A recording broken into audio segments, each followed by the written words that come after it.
예수님이 뭐라고요? 내가 다 이루었다. 십자가에서 내가 다 이루었다. 말씀하시는 것이 계시록의 말씀이에요.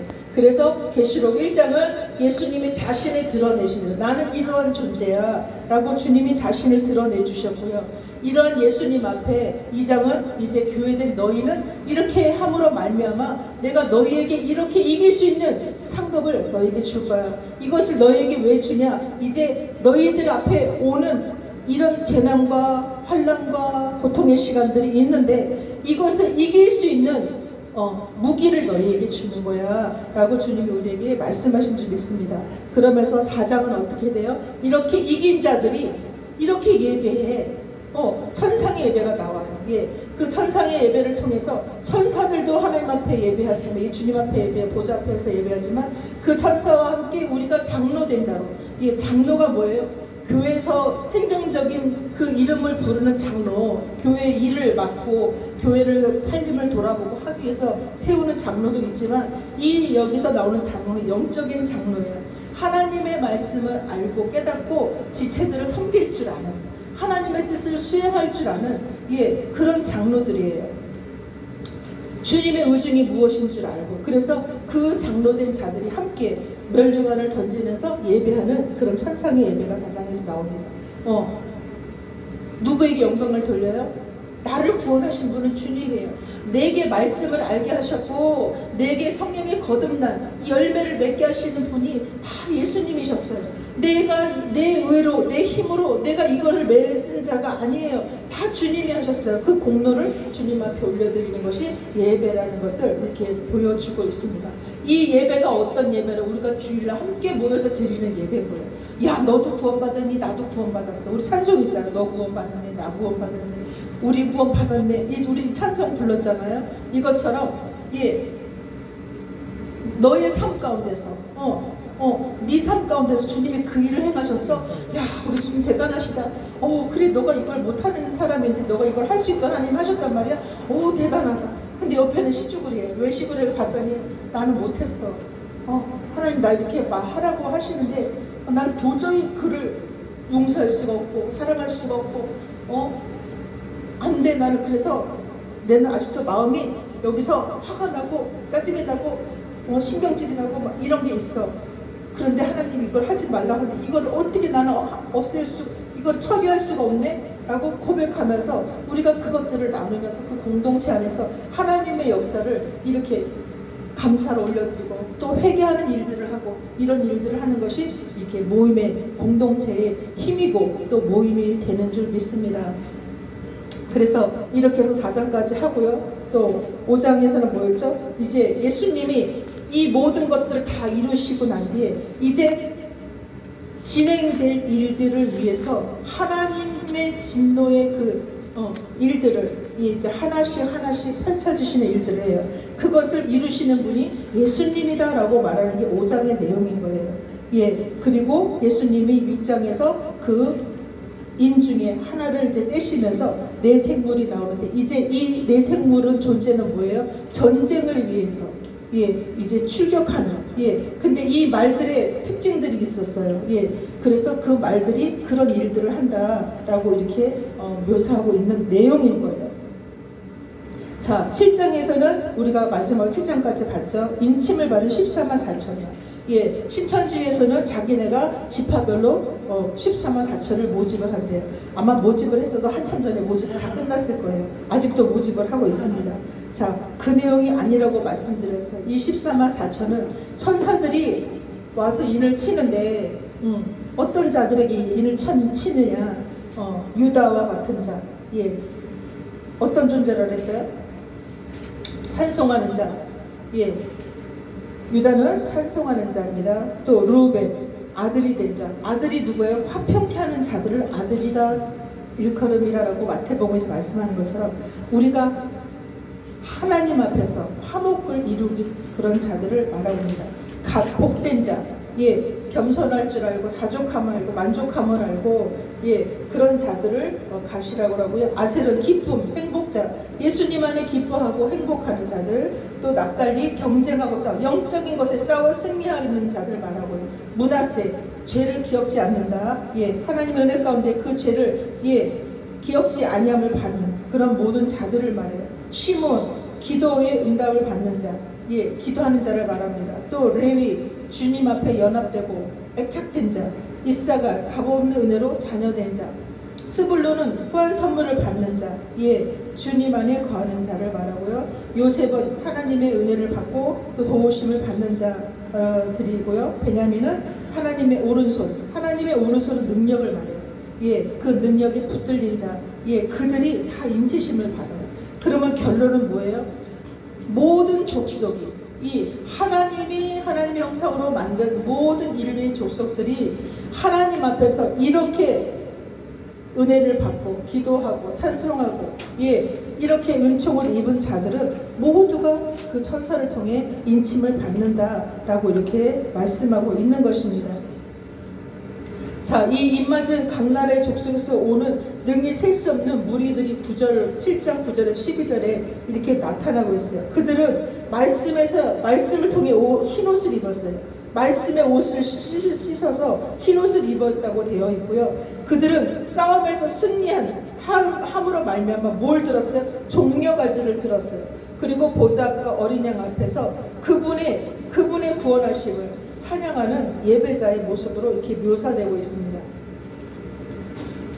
자, 그런 우리의 고백을 따라서 누가 함께 동일하게 영광을 돌리며 찬송을 해요? 천사들도 동일하게 찬송과 영광과 지혜와 정의를 함께 하나님 앞에 올려드리고 있는 모습이 기록되어 있습니다.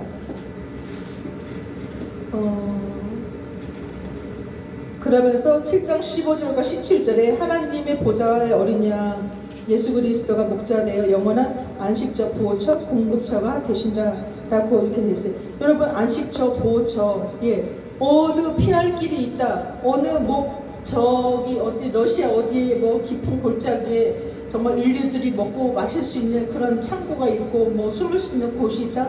우리 모든 인류가 다 들어갈 수 있어요? 못 들어가요.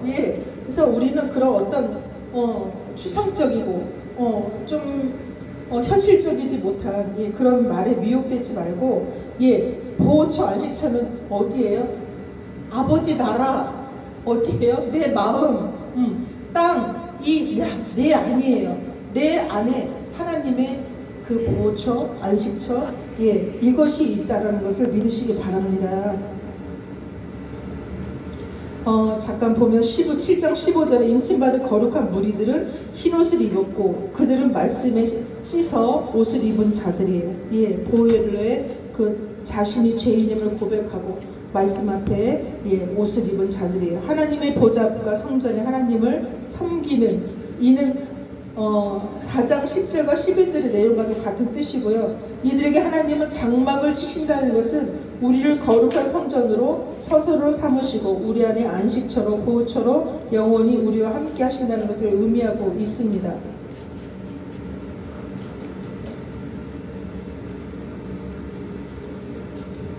자, 이는 이사야 65장 17절에서 25절에서 말씀하시는 새하늘과 새 땅의 예언이 이루어졌음을 증언하고 확증하는 것입니다.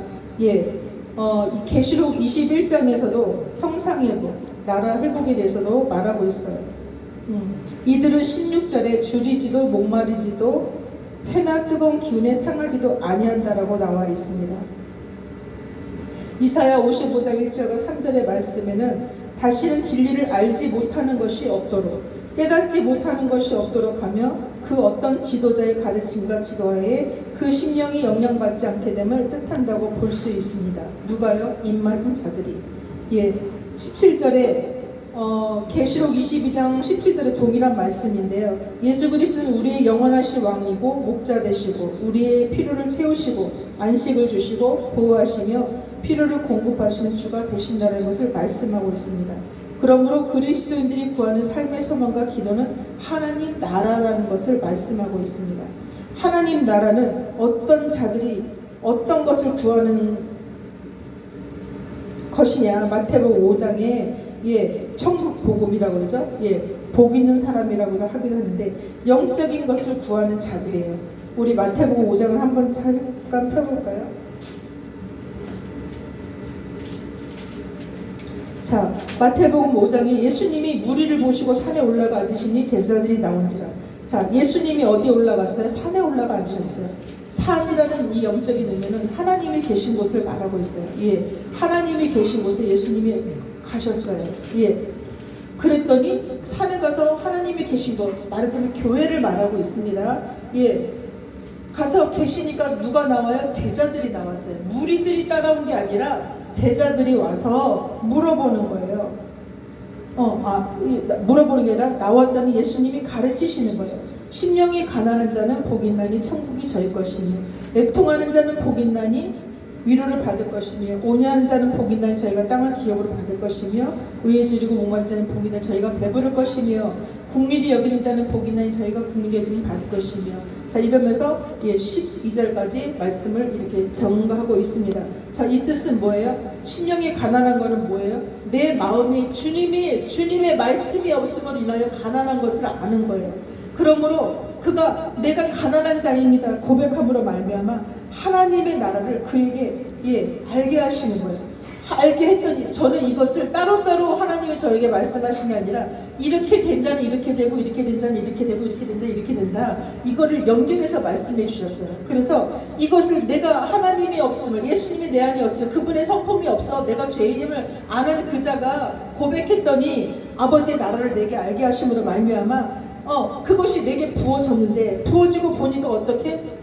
나는 이대로 살 수 있는 존재가 못 되었어. 나는 이렇게 살 수 없어요. 그런데 주님, 이렇게 살 수 있는 자가 되게 해주세요. 자, 구하는 거, 애통하는 자예요. 그랬더니 어떻게 주님의 위로가 와요. 예, 주님이 우리를 이제 수종 두르고 섬겨주시는 거죠. 그렇게 했더니 어떻게 돼요? 이제 열매를 맺는 자가 되는 거예요.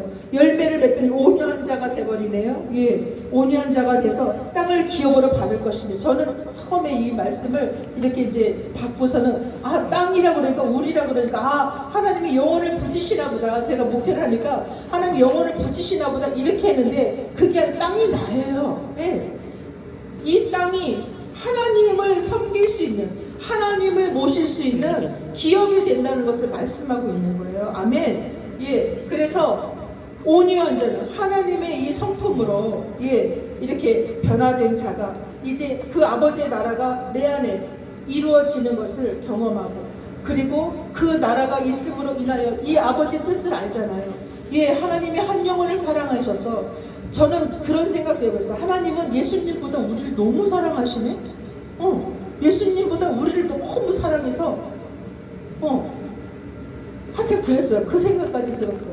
그래서 이렇게 우리가 이 아버지의 나라가 됨으로 인해서 그분의 의중을 알고 그분의 것들이 목마르고 그러므로 그분을 구하고, 이 의는 예수님이에요. 하나님의 오르신 말씀들 그것들을 구함으로 내가 그 말씀으로 배가 부러지는 풍성해지는 것을 말합니다. 그리고 그 말씀으로 풍성한 자들이 어떻게 돼요? 상대방을 지체를 불쌍히 공의히 여김으로 또 깨끗해짐으로 합평케 함으로 하나님의 아들이라 인침을 받고요. 그리고 그 의를 위해서 핍박을 받고 그러므로 아버지 나라가 내 안에 더 있음을 기뻐하고 즐거워하는 그런 자가 복 있는 자라라고 이렇게 말씀하고 있는 것을 기록하고 있습니다. 그래서 우리는 이런 어떤 복의 개념을 세상의 것으로 우리의 필요를 채우는 것의 복의 개념으로 생각하지 마시고, 그거는 우리에게 있어야 될 줄 이미 주님이 아신다 그러셨어요. 필요하면 주셔요. 그리고 우리가 게으름으로 인해서 그냥 떨어지는 것을 기다리는 자가 아니라면 우리는 수고하는 분복을 따라서 복을 받게 되어 있어요. 그래서 우리가 무슨 일을 하든 성실하게 또 열심히 함으로 하나님이 거기에 대한 보상들을 세상 가운데서 취하게 하시는 일들은 우리가 또 수고하는 가운데 또 있다라는 것도, 이것도 우리의 복이라고 잠언에서 9장에 나와요. 우리가 세상에서 일하는 거 하나님 보실 때 좀 속된 말로 미친 짓이다 라고 표현하고 있어요. 우리가 그렇게 세상에 수고하고 일하고 먹고 마시는 것 때문에 수고하는 이 모든 것은 미친 짓인데, 그런데 하나님이 이것이 우리에게 분복이고 우리에게 허락하신 일이라는 거예요. 그러므로 그것에 대해서 감사하고 기뻐하라 이렇게 말씀하고 있습니다. 그래서 우리가 사역을 하면서 우리가 종의 길을 갈 때 저도 일을 하고 있어요. 밤에 일을 하고 피곤한 일도 있지만 그러나 주님의 일을 위해서 제가 그 일을 안 할 수는 없으니까 하는데 조정해서 하는 거예요. 왜냐하면 낮에 일을 가면 제가 사역을 못해요. 왜? 내가 주일을 하니까 나 일 빼줘. 그러면 다른 사람한테 피해를 주고 본이 안 되는 거예요. 그러니까 내가 좀 피곤하더라도 난 밤에 일하겠다. 그리고 주일을 하러 다니는 거예요.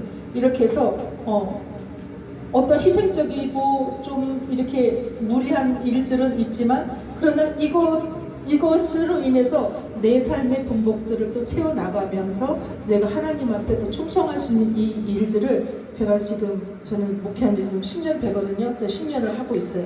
근데 하나님 수일같이 지나게 하셨고 그런 와중에 2000년도죠. 코로나 터지면서 저는 코로나 터지면서 저 집에서 개척을 했어요. 집에서 개척하고 그렇게 하면서 16년에 개척했는데 코로나 터지면서 교회로 간 거예요. 그거를 하나님이 다 인도하셨어요. 나가게 하신 것도 하나님이시고 그렇게 해서 이렇게 제가 목회를 하게 됐고 일을 하게 됐고 이런 일을 하게 됐습니다. 이처럼 자, 뭔 얘기가 여기까지 왔죠? 7장 14만 4천 14만 4천은 어떤 단체적이고 어떤 지도자로 인한 그런 연합된 존재가 아니라 우리 하나님이 구원하시고자 하는 모든 백성 하나님 앞에 그분 앞에 엎드리고 그분을 경배하고 예배하고 그분 앞에 정말 영적인 싸움에 승리하고자 하나님의 은혜를 구하는 모든 자들을 누가? 천사가 다니면서 인친다는 거예요. 그들을 구원하신다는 것을 말씀하고 그들 안에 보호처가 되고 안식처가 되고 피난처가 되셔서 우리를 보호해 주신다라고 이렇게 말씀하시는 내용이 7장까지의 내용입니다. 이제 8장, 9장, 10장은 8장, 9장, 10장은 7 천사들이 나와서 나팔을 불어요. 나팔을 불 때 나타나는 형상과 징조들의 말씀에 기록되어 있어요. 나팔은 어느 때 불어요? 말도 어느 때 탄다 그랬어요? 전쟁할 때. 어디 출정식 할 때 막 하죠. 나팔을 어느 때 불어요? 전쟁할 때 빠빠라빠빠 이제 시작할 거야 라고 이제 나팔을 불기 시작하는 거예요. 그거에 대한 내용인 거예요. 이제 예수님이 인을 하나씩 떼시면서 이렇게 말도 출정하고 나팔도 불고 하는 일들이 이렇게 성경에 나타나고 있어요. 이것이 천상에서 계시된 일이지만 이것이 이 땅 가운데 우리가 현존에 있는 이 세상 가운데 일어나는 일들로 이렇게 역사한다는 것을 이렇게 생각하시면 되겠습니다. 그래서 8장과 9장, 10장에서 천사가 나팔을 불 때의 사건들이 전개되어 있는데요. 다시 말해서 결론은 예수 그리스도 안에 있으면 해를 받지 않고 예수 그리스도 밖에 있으면 해받는 일이 일어난다는 것을 말씀하고 있어요. 계시록 7장이 입맞은 자들은 해됨이 없다라고 말해요. 그러니까 두려워하지 말고. 자, 14만 4천은 이제 천사로 인해 인침을 받아서 보호를 받는 자들이에요. 이들에게 이런 모든 일들이 일어날 때 두려워하지 마. 너희에게는 내가 이 가난과 사망과 어떤 이런 두렵게 하는 것들을 인하여 너희가 두려워하는 것들이 있게 하지 않을 거야 라고 주님이 우리에게 말씀하시는 것 같은 거예요. 그래서 이런 두려워하지 말고 시대적인 징조와 환난과 재난을 통해 예수 그리스도의 다시 오심을 기다리고 믿음으로 무장하는 자가 되어라. 경계의 말씀으로 이런 일이 일어날 때 너희가 경계의 말씀으로 더욱더 믿음으로 무장하고 그렇게 되기를 원하는 주님의 말씀이라는 것을 여러분 기억하시길 바랍니다. 그래서 이제 이 8장에 이어서 9장에 들어가면 다섯째 천사가 나팔을 불매 하늘에서 땅에 떨어진 별 하나가 있는데 저가 무저갱의 열쇠를 받았더라 라고 하면서 내용이 전개됩니다. 제가 이 성경까지 읽으면 너무 기니까 그냥 쭉쭉 나가겠습니다.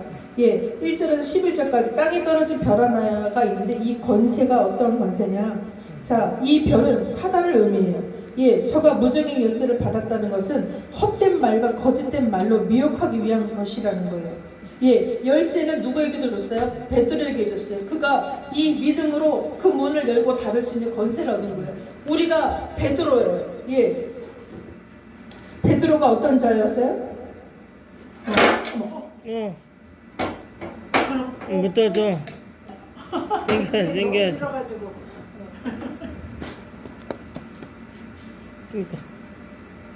자, 베드로는 예수님의 수제자였어요. 그가 말씀에 기록한 내용들을 살펴보면 주된 내용이 뭐였어? 이단을 경계해라 라는 말씀의 메시지예요. 자, 이 무적인 열쇠를 사단이 받았고요. 예, 이 오늘 9장 1절과 3절에서 보면 거짓된 말로 미혹하기 위한 것이라는 것을 말하고 있습니다. 사단은 자신이 받은 열쇠로 음부의 말씀을 열고 닫으며 전할 권세가 있는 존재라는 것을 이렇게 묘사하고 있습니다. 저가 이 열쇠로 무적에, 즉 음부를 열으니 나타나는 환상이 있어요. 그 구멍에서 큰 풀무의 연기가 올라온대요. 이것은 무슨 말이냐? 깨닫지 못하는 말씀을 말해요. 성령의 역사가 없는 말씀을 말하고 있어요. 큰 풀무, 연기, 이거는 어떤 연기는 무엇을 태워야만 이렇게 올라오죠. 풀무는 말씀, 풀 이런 거 다 말씀이거든요. 예, 예표예요. 예수님의 우리를 고치시고자 하시는 말씀인데 이 말씀을 불에 태웠지만 그것이 연기가 돼서 불이 붙지 않는 것. 제가 이것에 대한 꿈을 꿨어요. 제가 어느 무덤에 이 말씀을 한번 드리는데 제가 어느 무덤 안에 꿈속에 무덤인지 몰라요. 어떤 그냥 둥그런 안에 제가 어떤 사람 3명이 저랑 포함해서 3명이 4명 저랑 포함해서 4명이 있었어요. 근데 2 사람이 갑자기 일어나서 춤을 춰요. 그 안에서. 근데 이제 그 나머지 한 사람이 저보고 춤을 추자는 거예요. 나는 춤추기 싫다 이러면서 이제 뿌리치고 문도 없어요. 그냥 둥그런 그런 공간 안에 문도 없는데 제가 그냥 나가서 이렇게 띵 나가는 거예요. 나가려고 하는 왜 저 놀이동산 마술 귀신의 집 가면 이건 이렇게 문이 없는 것 같은데 이렇게 쭉 밀고 들어가면 쭉 하고 들어가는 것처럼 그렇게 나가는 모습이었어요. 나가려는데 제 손에서 반지가 떨어지는 거예요. 그래서 제가 얼른 그 반지를 다시 주워서 꼈어요. 오른손에 엄지손에다 딱 꼈어요. 그리고 걸어가서 돌아봤더니 엄청 큰 왕릉, 엄청 큰 무덤이에요. 예, 그 무덤 안에서 제가 나온 거예요.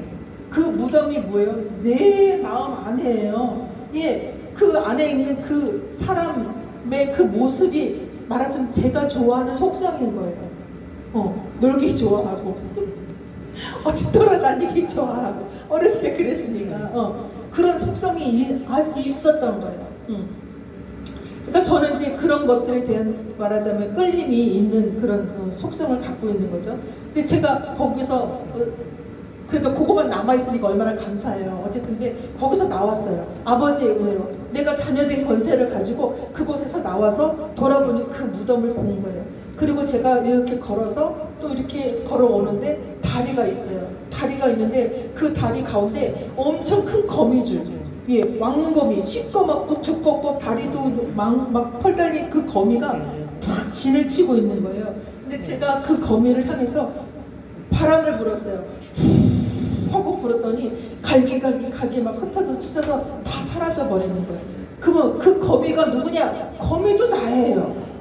그러면 그 거미의 존재가 뭐예요? 거미는 어떻게 음식을 먹어요? 걸려들기만 해봐라.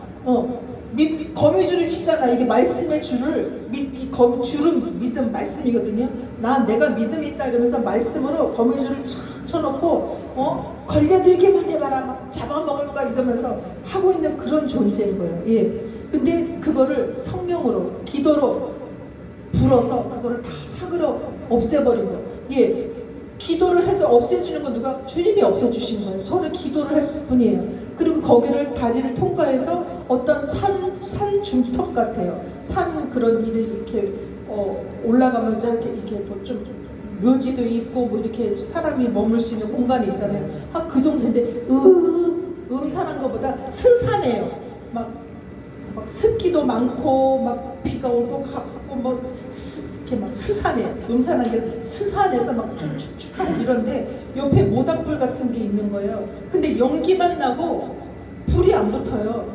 그럼 제가 열심히 불었어요. 근데 제가 전도사실을 했어요. 제가 열심히 꿈속에서 부는데 힘만 들어요. 연기만 나지 불이 안 붙는 거예요. 그러다가 깼어요. 그러다가 제가 신학교에 그 학장님 어머니가 돌아가셔서 상주에 그 장례를 치르러 갔는데 똑같은 상황이 생긴 거예요. 그 산 중턱에 그 어머니를 매장을 한다고 그 산에 다 올라갔어요. 어이 하면서 올라가서 매장을 하고 기다리는데 진짜 스산해요. 그 장소가. 그 사람들이 추우니까 불을 지피자고 그러는 거야. 그러니까 어떤 사람 어디서 나무 막대, 나무 가지 같은 걸 꼭 갖고 와서 불을 지피는데 아무 축축하니까 나무가 아무리 불을 붙여도 불이 안 붙고 연기만 나는 거예요. 근데 갑자기 바람이 불어오네. 그 불이 확 붙어버렸어요. 거기서 깨달은 거예요. 야, 성령의 바람이 와야 하는구나. 내가 기도를 해서 주님 앞에 내 기도를 올려드린다 한들 성령이 역사하지 않으면 불이 붙지 않는구나라는 걸 그때 알았어요. 그래서 이 연기에서 얘기하다가 몇 가지 왔지만 간증할 수 있는 것이 있어서 감사합니다. 그래서 그 연기라는 것은 뭐예요? 예, 말씀을 전하는 이 지도자가 깨닫지 못하는 말씀을 가지고 전하는 것을 말해요. 그런 것을 이 사단이 음부의 권세를, 무적의 열쇠를 가진 자가 받았다라는 거예요. 황충이 연기 가운데로부터 땅 위에 나오며 정갈의 권세를 받았다라는 것은 이 거짓 선지자를 말하는 거예요. 이 황충은 메뚜기과에 속한 공충인데요. 농작물을 피해주는 그런 곤충이에요.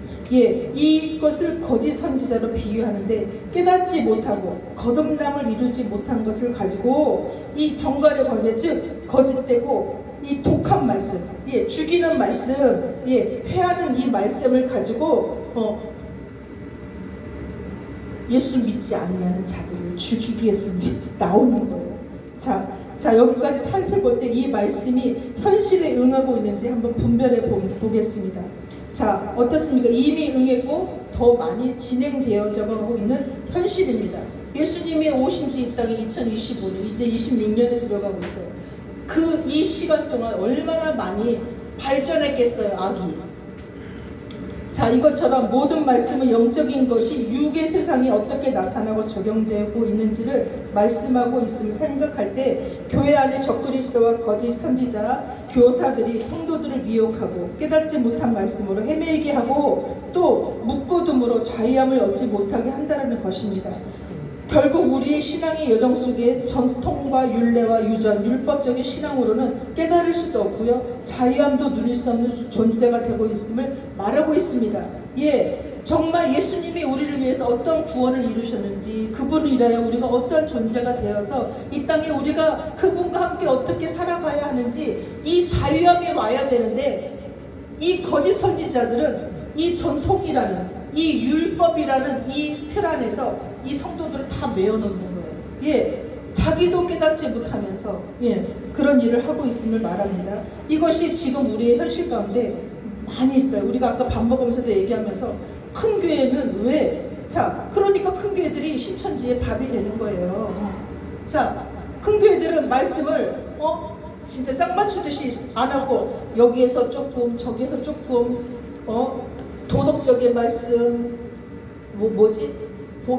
덕이 되는 말씀, 교훈이 되는 말씀, 그거 전하고 띵치잖아요. 복음이라는 그 틀 안에서 예수님은 변하진 않지만 그러나 그게 다가 아니거든요. 우리는 교훈 들으려고 어떤 마음의 위로를 받는 그런 어떤 위로적인 말을 들으려고 교회 가는 게 아니에요. 우리는 교회 가서 이미 이루신 예수님을 알고 가는 존재인 거예요. 그래서 우리가 가서 하는 거 뭐예요? 그분 앞에 나를 구원해 주셔서 감사해요. 주님밖에 나를 구원할 분이 없어요. 우리 영광 돌리고 찬송하는 이게 우리 예배라니까요. 이게 천상의 예배인 거예요. 우리는 그걸 하기 위해서 교회 가는 거지, 위로받으려고 내가 조금 실족했으니까 아버지 나 좀 위로해 주세요. 더 그 위로의 말 한마디 들으려고 그래서 교회 가는 게 아니라는 거예요. 예, 이런 것처럼 그렇게 큰 교회에서는 이런 복음의 그 틀 안에서 말씀을 전한다고 하지만 자유하지 못하고 깨닫지 못하는 것은 이 복음을 주신 하나님의 의중을 온전히 모든 성도들이 함께 누리지 못하고 있는 것을 말해요. 이것을 갖춰둔 게 누구예요? 이 사단의 권세를 가지고 말씀을 열고 닫고 하는 자들이 깨닫지 못하는 말씀을 먹이고 입히고 하기 때문에 이것을 벗어나지 못하는 거예요. 그래서 어떻게 해요? 계시록 아까 그 2장에 그 라오디아 교회 마지막 한 게 뭐야? 네가 불러 연단한 금을 사서 금을 사고 안약을 발라 눈을 보게 하고 라는 말씀이 뭐예요? 하나님의 말씀으로 우리가 연단과 고난과 이 훈련을 통해서 주님을 더 알아가는 그런 존재가 되고 영적인 눈을 여는 자가 되라고 말씀하고 있는 것입니다. 그래서 우리는 부하고 세상에 갇혀지고 또 짜여지고 시스템이 완벽한 큰 교회를 자랑하는 것이 우리의 자랑이 아니라 우리 안에 예수님이 함께 계심을 자랑하는 그런 존재가 되어야 될 줄 믿습니다. 이것을 하기 위해서 주님이 우리를 천사들을 통해 다 인치고 다니시는 거예요. 그래서 우리가 이 세상의 환난과 고난, 그 재난과 징조가 올 때에 우리를 보호하시는 주님이 되어주셔서 이 시간이 지나가는 과정을 통해서 우리를 끝까지 지켜주시는 주님이심을 우리에게 말씀하기 위해서 이 계시록을 기록했음을 여러분 믿으시기 바랍니다. 그래서 4절과 6절에 저희는 입맞은 자를 해하지 못한다라고 말씀하고 있어요. 오직 생명되는 말씀과 그 말씀으로 먹고 자란 자들은 저들의 해를 받지 않는다라고 이렇게 기록합니다. 저들이 해할 수 있는 자는 어떤 자예요? 입맞지 않은 자, 예수님을 거부하고 그 말씀 앞에 살지 아니하고 거짓된 것만 좋아하고 이런 자들이에요. 즉 하나님의 말씀 안에 깨닫고 무정되고 있지 않은 자들에게만 적용된다는 것입니다. 적용 범위는 어디예요? 다섯 동안 괴롭게 하여 죽지 못하게 하고 그 괴로움으로 고통을 받게 된다는 거예요. 뭐예요? 이 다섯이라는 것은 구약의 율법을 말씀해 하나님 말씀이에요.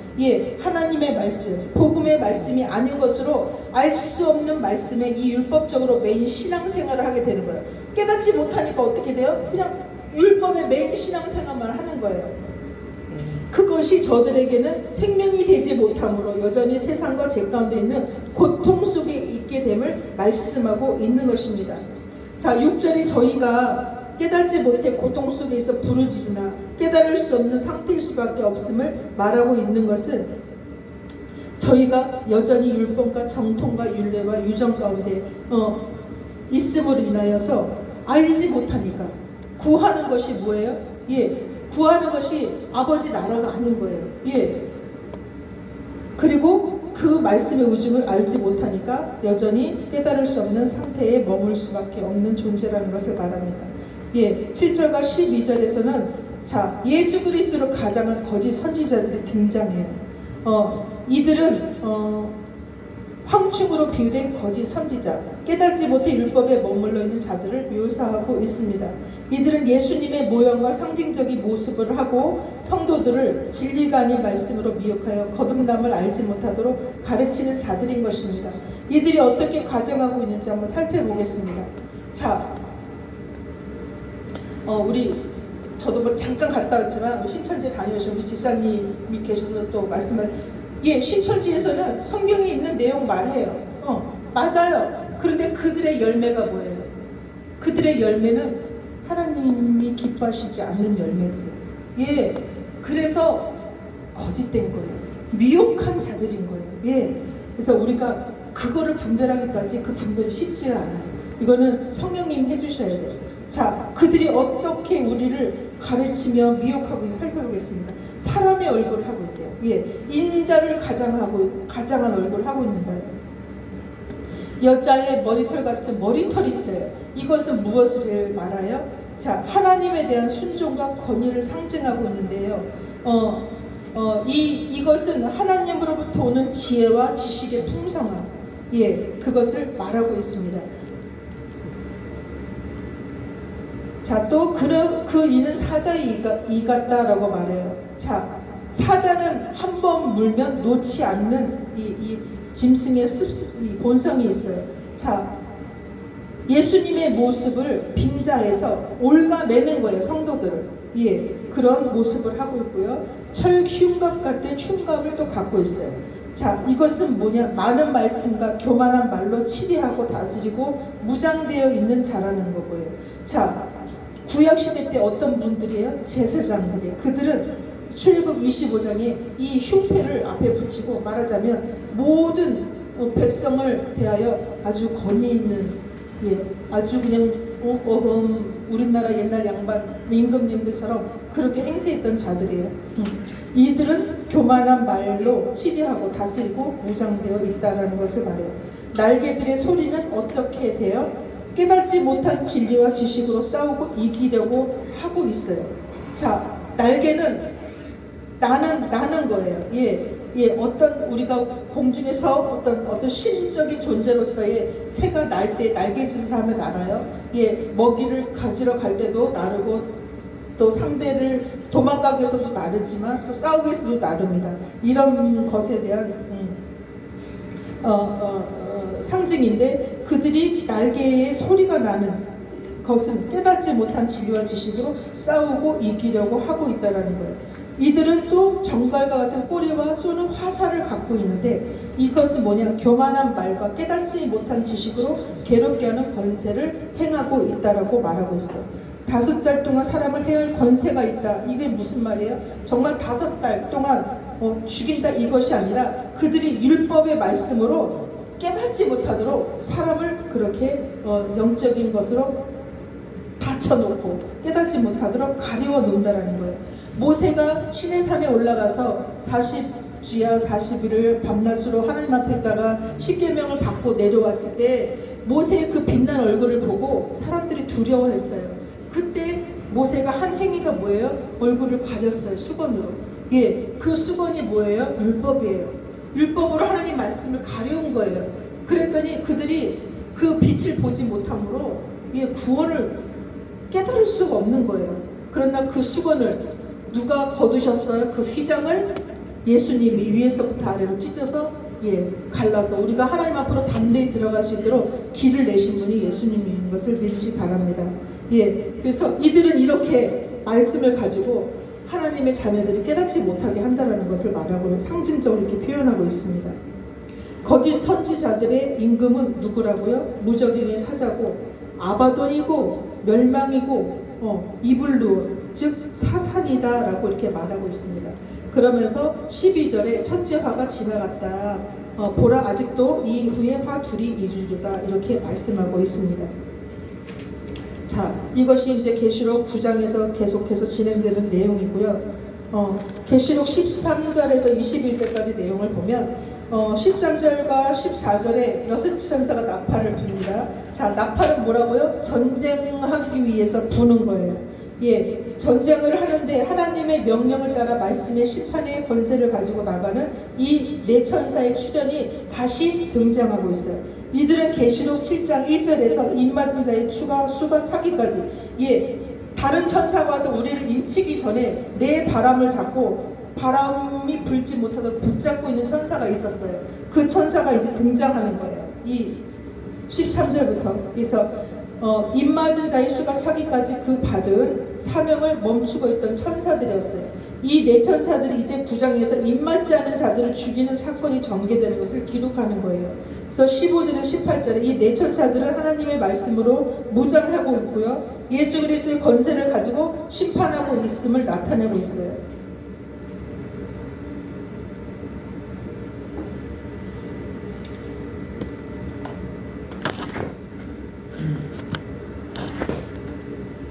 자, 이들의 모습이 있어요. 이들은 불빛, 자줏빛, 유황빛, 흉갑, 사자의 머리 같고 그 입에서는 불과 연기와 유황이 나온다 이렇게 되어 있습니다. 자, 예수 그리스도의 말씀의 권위와 그 주님의 그 능력을 가지고 이들이 이 권세를 행하고 있음을 말하고 있어요. 불은 심판의 말씀을 말하고요. 연기는 깨닫지 못한 말씀, 또 기도를 말하고 있고요. 유황은 비금속 물질로 노란색을 띤 그런 고체를 말하고 있는데요.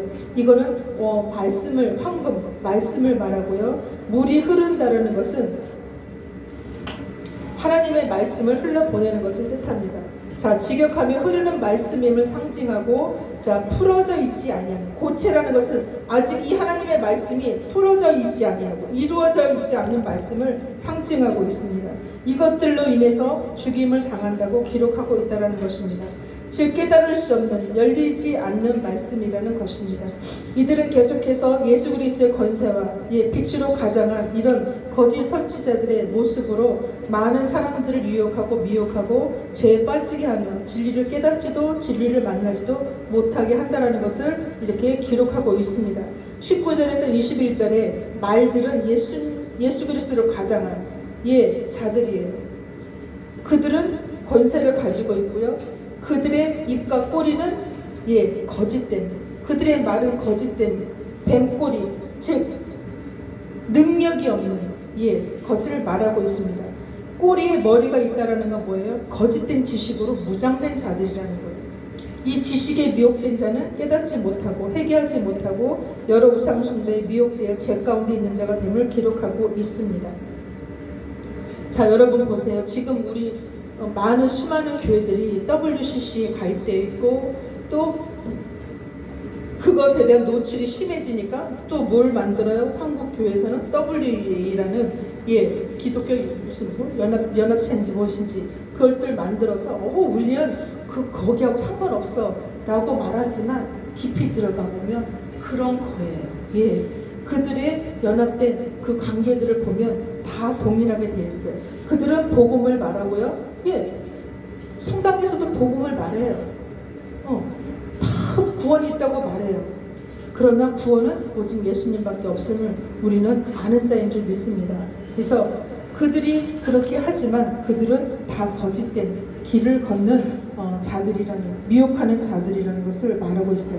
그런데 거기에 많은 사람들이 미혹당하고 있고 그것이 전부인 것처럼, 만약에 그것이 전부였으면 하나님이 저를 안 끌어내셨겠죠. 우리 집사님을 안 끌어내셨겠죠. 우리 강도사님을 이 길로 가라고, 이 자리에 와서 이 말씀을 들으라고 안 불러내셨겠죠.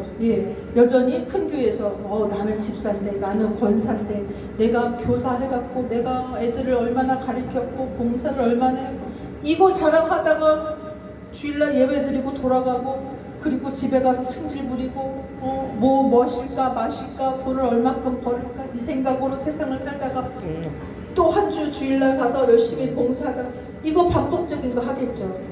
그럼 뭐예요? 그게 오늘 예수님이 원하는 거예요? 하나님이 예수님을 보낸 이유예요? 아니요, 하나님이 예수님을 보낸 이유, 우리를 거듭나게 하시는 게 이유라니까요. 왜? 거듭나게 하려고 죽은 거예요. 거듭나게 하시기 위해서 아버지 형상, 내가 나를 닮은 내 자식 내가 낳는데 이 마귀한테 뺏겼네. 제가 내가 만들어 놓은 성품으로 살아야 되는데 제가 저 거짓말장이 사단한테 속아서 아직도 저러고 사네. 내가 예수님을 보내서 내가 다시 찾아와야겠다. 이게 하나님의 뜻이었던 거예요. 그래서 예수님을 통해서 우리를 형상회복하는 것이, 이것이 구원이라는 것을 우리는 깨달아야 할 줄 믿습니다. 아멘. 이것이 이제 9장까지의 말씀인 거예요. 자, 이제 10장으로 넘어가면 이제 예비된 7 천사들의 나팔 소리가 나와요. 간단하게 말하면, 자, 7 천사가 나팔을 이제 부니까 힘센 천사가 나와요. 자, 이 힘센 천사들은 어떤 천사들은 예수님의 일을 돕는 천사들이에요. 그들의 머리에는 무지개가 있대요. 뭐예요? 언약의 말씀을 갖고 있다라는 거예요. 해 같은 얼굴을 하고 있어요. 진리로 충만하고 빛으로 충만한 자들이에요. 그리고 구름을 입고라는 것은 하나님의 말씀의 영광과 빛과 진리의 말씀을 입었다라는 거예요. 그들이 하늘에서 내려오는데, 하늘에서 내려오는 게 뭐예요? 위에 것, 신령한 하나님의 능력을 가지고 내려오는 거예요. 그 발은 불기둥 같대요. 자, 십자가의 능력으로 성취되는 복음의 기둥을 말해요. 우리에게도 말씀의 기둥이 있습니다. 신약과 구약, 구약과 신약의 말씀, 약인과 보았어요. 그분에게 능력이 있어요. 예, 그 말씀이 우리 안에 이렇게 탁 기초석으로 새겨진 줄 믿습니다. 그리고 2절에 보니까 10장 2절이죠. 예수님의 복음의 말씀, 이루신 말씀을 모든 세계에 증거되게 하시기 위해 소리를 바라는 모습으로 묘사되고 있는 장면이에요. 이는 또한 예수 그리스도가 십자가에서 다 이루셨다 말씀하신 후에 이 땅에 증거되어야 할 십자가 복음, 예수 그리스도를 통해 얻게 될 구원의 말씀이 능력을 가지고 이 땅 가운데 이루어질 것에 대한 상징적인 계시로 이렇게 기록하고 있는 것을 알 수 있습니다. 자, 그러면서 8절과 11절에 책을 받아 먹으래, 작은 책을 요한에게, 그리고 말씀을 증거라고 말씀하셔요. 이 장은 천사의 손에 들린 작은 책, 즉 신약에 예수님께서 이루신 말씀을 들고 있는 천사의 손에 있는 책입니다.